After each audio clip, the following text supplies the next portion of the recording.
One of Europe's fastest motor circuits here in Northamptonshire has been host to more than 100 different types of electric vehicle today.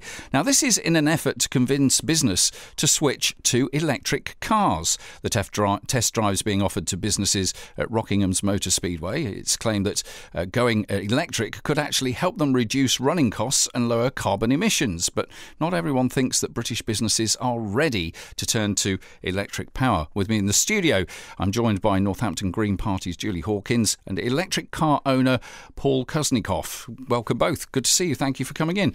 Julie, first of all, I know that you were recently looking at buying a car. Why didn't you opt for electric? It's just not practical. I can't afford one, and I couldn't charge it. I live in the Mounts. Where would I plug it in? I haven't got a drive. I don't even get to park in my own street most of the time.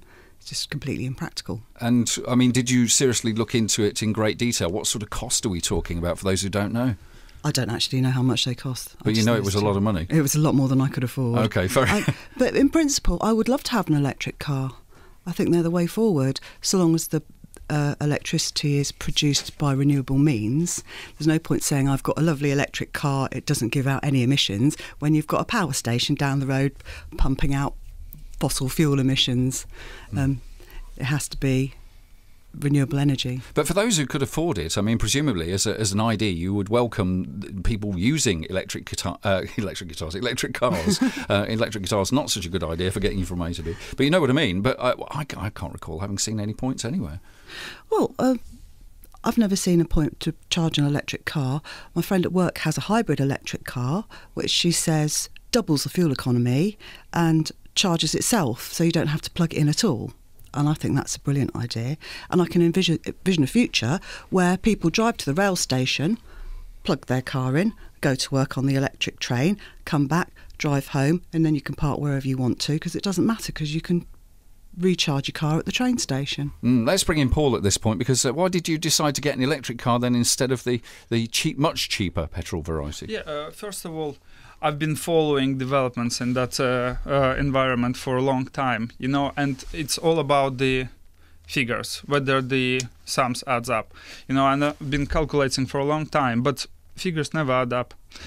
And after, suddenly, I realized, as soon as Nissan Leaf came out, it adds up for me, for my personal circumstances, what I do, how much I drive, and it made sense. And I immediately went for it. And what I realized that actually I'm already been driving for the past 8 months, done over 12,000 miles, but I practically haven't seen any electrical vehicles around. But aren't you limited by the if you like, the distance you can travel with one of these things?